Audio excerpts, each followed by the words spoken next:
കൊച്ചിയിൽ നവജാത ശിശുവിന്റെ കൊലപാതകത്തിൽ നിർണായകമായ വഴിത്തിരിവിലേക്ക് പ്രതിയെ കണ്ടുപിടിക്കുന്ന രീതിയിൽ അടക്കമുള്ള കാര്യങ്ങളിലേക്ക് അന്വേഷണം എത്തി നിൽക്കുകയാണ്. ഉമേഷ് ചേരുകയാണ് കൊച്ചിയിൽ നിന്ന് നമ്മളോടൊപ്പം.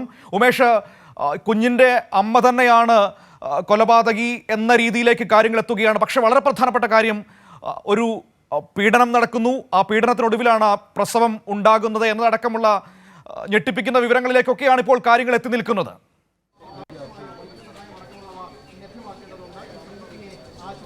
അതെ മനു, ഈ സംഭവത്തിൻ്റെ ചുരുളഴിഞ്ഞിരിക്കുന്നു എന്നുള്ളതാണ്. രാവിലെ 8 മണിക്കുണ്ടായ സംഭവം 1 മണിയാകുമ്പോഴത്തേക്കും പ്രതിയെയും അറസ്റ്റ് ചെയ്തു. എന്താണ് സംഭവം, എന്താണ് നടന്നത് എന്ന കാര്യങ്ങൾ അതിൻ്റെ പൂർണ്ണ ചിത്രം തെളിയുകയാണ്. ഇപ്പോൾ അല്പം മുമ്പ് കമ്മീഷണർ എസ് ശ്യാം സുന്ദർ മാധ്യമങ്ങളോട് സംസാരിച്ചിരുന്നു. അദ്ദേഹം പറഞ്ഞതനുസരിച്ചത് ഈ കുഞ്ഞിൻ്റെ അമ്മ തന്നെയാണ് ഈ കൃത്യം നിർവഹിച്ചത് എന്നുള്ളതാണ്. ഈ കുഞ്ഞിൻ്റെ അമ്മയായ യുവതി ഏതാണ്ട് 22-23 വയസ്സ് പ്രായമുള്ള യുവതിയാണ്. അവരുടെ പേര് പറയാത്തത് അവർ ഒരു പീഡനത്തിനിരയായ യുവതിയാണ് എന്നുള്ളതാണ്. അവർ പീഡനത്തിനിരയായി എന്നുള്ളത് പോലീസിനോട് അവർ പറഞ്ഞു എന്നുള്ളതാണ്. അങ്ങനെ പീഡനത്തിനിരയായ ശേഷം ഇവർ ഗർഭിണിയായി. ആ ഗർഭിണിയായ വിവരം മറ്റാർക്കും തന്നെ അറിയില്ലായിരുന്നു. അതായത് അവരുടെ മാതാപിതാക്കൾക്ക് വരെ ആ കാര്യം അറിയില്ലായിരുന്നു എന്നാണ് പറഞ്ഞത്. അങ്ങനെ ഈ ഗർഭകാലം മുഴുവൻ അവർ മറച്ചുവെച്ചു എന്നാണ് പറയുന്നത്. ഇന്ന് രാവിലെയായിരുന്നു പ്രസവം നടന്നത്. അവർ താമസിക്കുന്ന ഈ പനമ്പള്ളി നഗറിലെ ഈ ഫ്ലാറ്റിലെ 5-ാം നിലയിലെ ഫ്ലാറ്റിലെ ശുചിമുറിയിൽ വെച്ച് രാവിലെ 5 മണിക്ക് ഈ പെൺകുട്ടി പ്രസവിക്കുന്നു. പ്രസവിച്ച ശേഷം ഏതാണ്ട് ഒരു 3 മണിക്കൂറിനുള്ളിൽ ഈ കുഞ്ഞിനെ ഉപേക്ഷിക്കാൻ വേണ്ടി കുട്ടിയുടെ അമ്മ തന്നെ തീരുമാനിക്കുന്നു. അങ്ങനെ പുറത്തേക്ക്, ഈ ഫ്ലാറ്റിന് പുറത്തേക്ക് റോഡിലേക്ക് വലിച്ചെറിയുകയാണ് ഉണ്ടായത്. ഈ പോലീസ് എടുത്തു പറഞ്ഞൊരു കാര്യം, പ്രസവിച്ച ശേഷം ഈ കുഞ്ഞ് ചാപിള്ളയായിരുന്നോ അതോ ജീവനുണ്ടായിരുന്നോ തുടങ്ങിയ കാര്യങ്ങളിൽ ഒരു വ്യക്തത വന്നിട്ടില്ല. അത് പോസ്റ്റ്മോർട്ടം റിപ്പോർട്ടിലൂടെ മാത്രമേ അക്കാര്യം വ്യക്തത വരികയുള്ളൂ എന്ന് കമ്മീഷണർ പറയുകയുണ്ടായി. ഈ ഏറ്റവും പ്രധാന കാര്യം, എന്തുകൊണ്ട് ഈ കൃത്യം നിർവഹിക്കാൻ ഇവരെ പ്രേരിപ്പിച്ചു എന്നുള്ളതാണ്. അതിന് കാരണം ഈ കുട്ടി ഒരു അതിജീവിതയാണ്, പീഡനത്തിന് ഇരയായ പെൺകുട്ടിയാണ്, അതിജീവിതയാണ്. സ്വാഭാവികമായും ആ സമയത്ത് ഗർഭിണിയായപ്പോൾ ആ വിവരം പുറത്തു പറയാൻ അവർ മടിച്ചു എന്നുള്ളതാണ്. ഈ സമയത്ത് അവർ ഗർഭിണിയായി 10 മാസക്കാലം ഗർഭകാലം കഴിഞ്ഞ് ഇന്ന് പ്രസവവും നടന്നു. ആ പ്രസവം നടന്നതുൾപ്പെടെ മാതാപിതാക്കളോട് മറച്ചുവെച്ചു. എന്ന് മാത്രമല്ല, ആ കുഞ്ഞിനെ റോഡിലേക്ക് എറിഞ്ഞ വിവരം പോലും മാതാപിതാക്കൾ അറിയുന്നത് പിന്നീട് പോലീസും മറ്റുള്ളവരും പറഞ്ഞ ശേഷം മാത്രമാണ്. അതുവരെയുള്ള മുഴുവൻ കാര്യങ്ങളും ഈ കുട്ടി മറച്ചുവെച്ചു എന്നുള്ളത് തന്നെയാണ് ഏറ്റവും പ്രധാനപ്പെട്ട കാര്യം.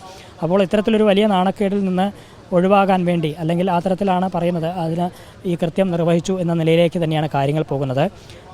അപ്പോൾ ഈ കേസിൽ പ്രതിയായി വരുന്നത് ഈ പെൺകുട്ടിയുടെ, ഈ കുഞ്ഞിൻ്റെ അമ്മ തന്നെയായ അതിജീവിത തന്നെയാണ്. അതിജീവിതയ്ക്കെതിരെ പോലീസ് കേസെടുത്തു. കൊലക്കുറ്റം, അതായത് 302-ാം വകുപ്പ് പ്രകാരം കേസെടുത്ത് അവരുടെ അറസ്റ്റ് അടക്കം രേഖപ്പെടുത്തി ഇവിടെ നിന്ന്, ഈ ഫ്ലാറ്റിൽ നിന്ന് അവരെ കൊണ്ടുപോവുകയും ചെയ്തിട്ടുണ്ട്. അതേസമയം കുഞ്ഞിൻ്റെ മാതാപിതാക്കൾക്ക് ഇതുമായി ബന്ധപ്പെട്ട ഒരു വിവരവും അറിയാത്തതുകൊണ്ട് തന്നെ അവരെ ഇതുവരെ പ്രതിയാക്കിയിട്ടില്ല. അവർക്ക് ഇതിൽ പങ്കാളിത്തമില്ല എന്നുള്ളത് തന്നെയാണ് പോലീസിന് ബോധ്യമായിരിക്കുന്നത്. അപ്പോൾ ഈ കുഞ്ഞിനെ കൊലപ്പെടുത്തിയ സംഭവവുമായി ബന്ധപ്പെട്ട് അത്തരത്തിലൊരു 302 വകുപ്പ് പ്രകാരം അവരെ കേസെടുത്ത് അറസ്റ്റ് ചെയ്യുന്നു.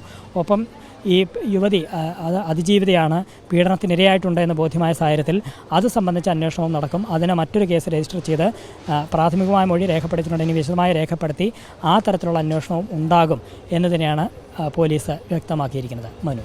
ഉമേഷ്, ഇന്ന് രാവിലെ 8 മണിയോട് കൂടിയാണ് ഈ സംഭവം നമ്മളെ ഞെട്ടിച്ചുകൊണ്ട് നമ്മുടെ മുൻപിലേക്ക് വാർത്തയായി എത്തുന്നത്. പക്ഷേ വളരെ വേഗത്തിൽ പ്രതിയിലേക്ക് എത്താൻ അന്വേഷണ സംഘത്തിന് കഴിഞ്ഞു എന്നത് വളരെ പ്രധാനപ്പെട്ട കാര്യമാണ്. ഈ അന്വേഷണത്തിൽ നിർണായകമായ ഘടകങ്ങൾ എന്തൊക്കെയായിരുന്നു? ഇത്ര വേഗം പ്രതിയിലേക്ക് എത്തിച്ചേരാൻ പോലീസിന് സഹായകരമായ കാര്യങ്ങൾ എന്തായിരുന്നു?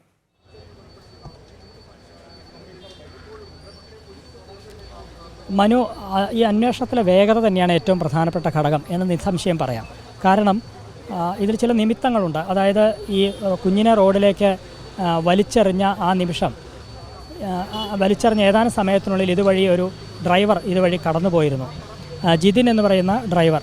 ഈ ഡ്രൈവർ കാണുമ്പോൾ ഇതൊരു പാക്കറ്റിലാക്കിയാണ് ഈ കുഞ്ഞിനെ താഴേക്ക് വലിച്ചെറിഞ്ഞത്. ഒരുപക്ഷെ ആ പാക്കറ്റ് ആയി തന്നെയാണ് റോഡിൽ കിടന്നിരുന്നെങ്കിൽ അതിനകത്തൊരു മൃതദേഹമാണ് എന്ന് തിരിച്ചറിയാൻ കഴിയില്ലായിരുന്നു. പക്ഷേ ആ വീണ ആഘാതത്തിൽ കുഞ്ഞ് പുറത്തേക്ക് തെറിച്ചു വീണു. അതുവഴി വന്നയാൾ അത് കാണുകയും ചെയ്തു. ഉടൻ തന്നെ അദ്ദേഹം ചെയ്തത് ഒരു തുണി വിരിക്കുകയാണ് ചെയ്തത്. കാരണം അത് മൃതദേഹമാണ് എന്നറിയിക്കാൻ വേണ്ടി തുണി വിരിക്കുകയാണ് ചെയ്തത്. ഒരുപക്ഷേ അത് പാക്കറ്റിൽ നിന്ന് പുറത്തു വന്നില്ലെങ്കിൽ ഇതുവഴി വാഹനങ്ങൾ കടന്നു പോകും, ആ ശരീരത്തിന് മുകളിലൂടെയൊക്കെ കയറി ഇറങ്ങാനുള്ള സാധ്യതയുണ്ട്. പക്ഷേ ഇയാൾ കണ്ട ഉടൻ ചെയ്തത് ആ തുണി വിരിച്ച് അത് മൂടിയിടുക, ഉടൻ തന്നെ പോലീസിനെ അറിയിക്കുക എന്നുള്ളതാണ്. അങ്ങനെ 8:15 പോലീസിന് വിവരം ലഭിക്കുന്നു. തൊട്ടടുത്ത് തന്നെയുള്ള സൗത്ത് പോലീസ് ഇവിടേക്ക് അതിവേഗം കുതിച്ചെത്തി. 8:30 മുമ്പ് തന്നെ പോലീസ് ഈ സംഭവ സ്ഥലത്തെത്തി. അതായത് 8 മണിക്ക് 8:15 ഇടയിൽ ഈ കൃത്യം നിർവഹിച്ച് 5 മിനിറ്റിനുള്ളിൽ തന്നെ പോലീസ് ഈ സംഭവ സ്ഥലത്തെത്തി എന്നുള്ളതാണ്. പോലീസ് എത്തിയ ഉടൻ ആദ്യം തന്നെ ചെയ്തത് ഈ ഫ്ലാറ്റിനകത്തേക്ക് കയറുകയും സംഘടിപ്പിക്കാവുന്ന അത്രയും CCTV ദൃശ്യങ്ങൾ സംഘടിപ്പിക്കുക, ഒപ്പം ഈ ഫ്ലാറ്റിലെ മുഴുവൻ പേരെയും അവരെ നേരിൽ കണ്ട് മൊഴിയെടുക്കുക എന്നുള്ളത് തന്നെയാണ് പോലീസ് ചെയ്തത്. അതെല്ലാം അതിവേഗം പോലീസ് പൂർത്തിയാക്കി. വളരെ പെട്ടെന്ന് ഈ സൗത്ത് സ്റ്റേഷൻ മാത്രമല്ല തൊട്ടടുത്തുള്ള പോലീസ് സ്റ്റേഷനിൽ നിന്നൊക്കെ പോലീസ് അതിവേഗം ഇവിടേക്ക് എത്തുകയും പരമാവധി പേരെ നേരിൽ കണ്ട് മൊഴിയെടുക്കുകയും ചെയ്തു. ഇതിനിടയിലാണ് നിർണായകമായ CCTV ദൃശ്യം പോലീസിന് ലഭിച്ചത്. അത് കുഞ്ഞിനെ താഴേക്ക് എറിയുന്നതായുള്ള ദൃശ്യമാണ്. അപ്പോൾ ഈ നടു റോഡിൽ കുഞ്ഞെങ്ങനെ എത്തി എന്നുള്ളതിൻ്റെ ചോദ്യം ആ ദൃശ്യത്തിലുണ്ടായിരുന്നു. ഈ മുകളിൽ നിന്ന് താഴേക്ക് കുഞ്ഞ് ശക്തിയായി വന്ന് വീഴുന്നതാണ് കണ്ടത്. അതായത് ആരോ എറിഞ്ഞ് റോഡിലേക്ക് എറിഞ്ഞു എന്നുള്ള കാര്യം ആ ഘട്ടത്തിൽ തന്നെ പോലീസിന് ബോധ്യപ്പെട്ടു. അത് ഈ ഫ്ലാറ്റിന് അതായത് റോഡിലേക്ക് മുഖമുള്ള ഫ്ലാറ്റുകളിൽ നിന്നായിരിക്കാം ഈ റോഡിലേക്ക് കുഞ്ഞ് വീണത് എന്നുള്ള കാര്യവും പോലീസിന് ബോധ്യമായി. അതിൻ്റെ അടിസ്ഥാനത്തിൽ ആ ഭാഗത്തുള്ള ഫ്ലാറ്റുകളിലാണ് കൂടുതൽ പരിശോധന പോലീസ് നടത്തിയത്. മുഴുവൻ പേരെയും കണ്ടു ചോദിച്ചു. പലർക്കും ഇതേക്കുറിച്ച് ഒന്നും തന്നെ അറിയില്ലായിരുന്നു. പക്ഷേ ഏറ്റവും സംശയമുള്ള ഫ്ലാറ്റിൽ പോലീസ് പരിശോധന നടത്തി. അത് 5-ാം നിലയിലെ 5C ഫ്ലാറ്റായിരുന്നു. ആ ഫ്ലാറ്റിൽ പരിശോധന നടത്തിയപ്പോഴാണ് ഫ്ലാറ്റിലെ ശുചിമുറിയിൽ രക്തക്കറ പോലീസ് കണ്ടെത്തിയത്. ആ വീട്ടിലുണ്ടായിരുന്നത് ഒരു മാതാപിതാക്കളും അവരുടെ 23 വയസ്സുള്ള യുവതിയുമായിരുന്നു. ഈ 3 പേരെയും പോലീസ് വിശദമായി ചോദ്യം ചെയ്തു. സ്വാഭാവികമായും മാതാപിതാക്കൾക്ക് അതേക്കുറിച്ച് ഒന്നും തന്നെ അറിയില്ലായിരുന്നു. പക്ഷേ പോലീസിൻ്റെ ചോദ്യം ചെയ്യലിന് മുമ്പിൽ ഈ യുവതിക്ക് പിടിച്ചു നിൽക്കാനായില്ല. കാരണം അല്പം മുമ്പ് നടന്ന ഒരു സംഭവമാണ്. അതുകൊണ്ട് തന്നെ പോലീസിൻ്റെ ചോദ്യം ചെയ്യലിനൊടുവിൽ ഈ അതിജീവിത തന്നെ ഈ യുവതി തന്നെ പോലീസിനോട് എന്താണ് സംഭവിച്ചത് എന്ന കാര്യം തുറന്നു പറഞ്ഞു എന്നാണ് city police commissioner Shyam Sundar പറഞ്ഞത്. അതായത് താൻ ഈ കുഞ്ഞിനെ പ്രസവിക്കുകയായിരുന്നു. ഇന്ന് പുലർച്ചെ 5 മണിക്കാണ് ഈ പ്രസവം നടന്നത്. അത് മാതാപിതാക്കൾക്ക് അറിയില്ലായിരുന്നു താൻ ഗർഭിണിയാണെന്നും ഇത്തരത്തിൽ പ്രസവം നടന്നു എന്നുള്ള കാര്യം മാതാപിതാക്കൾക്ക് അറിയില്ലായിരുന്നു. കാരണം താൻ പീഡനത്തിനിരയായ ഒരാളാണ്, അതിജീവിതയാണ്. അതുകൊണ്ട് തന്നെ അക്കാര്യങ്ങളെല്ലാം ആർക്കും തന്നെ മാതാപിതാക്കൾ ഉൾപ്പെടെ ആർക്കും അറിയില്ലായിരുന്നു. അതുകൊണ്ട് രഹസ്യമായാണ് ഇത് ചെയ്യാൻ ഇത്തരത്തിൽ ഈ സംഭവങ്ങളൊക്കെ ഉണ്ടായത്. അതുകൊണ്ട് ഗർഭകാലവും രഹസ്യമാക്കി വയ്ക്കാൻ തീരുമാനിക്കുകയായിരുന്നു. സ്വാഭാവികമായും പ്രസവത്തിലേക്ക് പോകുമ്പോൾ അതും പുറത്തിറങ്ങാനുണ്ടാകുന്ന പ്രത്യാഘാതങ്ങളൊക്കെ കണക്കിലെടുത്ത് അതും രഹസ്യമാക്കി തന്നെ വെച്ച് ശുചിമുറിയിൽ പ്രസവം നടത്തുകയായിരുന്നു. അങ്ങനെ പ്രസവിച്ച ശേഷം ആ കുഞ്ഞിനെ കളയാൻ ഈ അതിജീവിത തന്നെ തീരുമാനിക്കുകയായിരുന്നു. അതിനാണ് പിന്നീട് ഈ കൊറിയർ കവറിലാക്കിയ ശേഷം പുറത്തേക്ക് കുഞ്ഞിനെ വലിച്ചെറിഞ്ഞത്. അത് രാവിലെ 8 മണിക്കും 8:15 ഇടയിലാണ് സംഭവിച്ചത്. അത് തൻ്റെ രക്ഷിതാക്കൾക്കും അറിയില്ല എന്ന് ഈ അതിജീവിത തന്നെ പോലീസിനോട് കുറ്റസമ്മതം നടത്തുന്ന സാഹചര്യത്തിലേക്ക് എത്തി.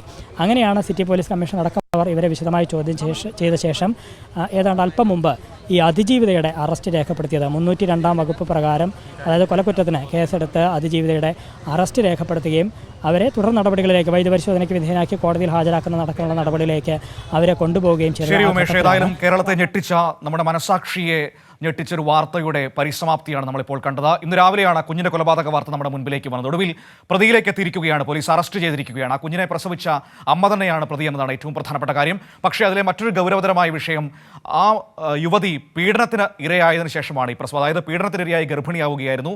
അങ്ങനെ ആ ഗർഭം മറച്ചു വെക്കാനും അതിന് നാണക്കേടിൽ നിന്നും ഒഴിവാകാനുമൊക്കെയുള്ള ശ്രമങ്ങളാണ് ഒന്നും അറിയാത്ത ഒരു കുഞ്ഞു ജീവനെടുക്കുന്നതിലേക്ക് ആ യുവതിയെ നയിച്ചത് എന്നത് മറ്റൊരു സങ്കടകരമായ വാർത്ത. ഏതായാലും ആ സ്ത്രീക്ക് നേരിടേണ്ടി വന്ന പീഡനത്തെ ആ വിഷയത്തിൽ നമുക്ക് സഹതാപമുണ്ടെങ്കിൽ പോലും ആ കുഞ്ഞു ജീവനെടുത്ത കാര്യത്തിൽ ഒരിക്കലും അവരോട് നീതീകരിക്കാൻ കഴിയില്ല എന്നതുകൂടിയാണ് വസ്തുത. പോലീസ് രാവിലെ മുതൽ നടത്തിയ സമഗ്രമായ അന്വേഷണത്തിനൊടുവിലാണ് 5 മണിക്കൂറുകൾക്കപ്പുറം പ്രതിയെ പിടിക്കുന്ന രീതിയിലേക്ക് കാര്യങ്ങളെത്തിയത്. CCTV ദൃശ്യങ്ങളും ഒപ്പം തന്നെ ഒരു പാഴ്സൽ കവറിലെ മേൽവിലാസവുമാണ് ഈ കേസ് അന്വേഷണത്തിൽ നിർണായകമായി മാറിയത്. വിവരങ്ങളാണ് ഉമേഷ് കൊച്ചിയിൽ നിന്ന് നമുക്ക് നൽകുകയും ചെയ്തത്.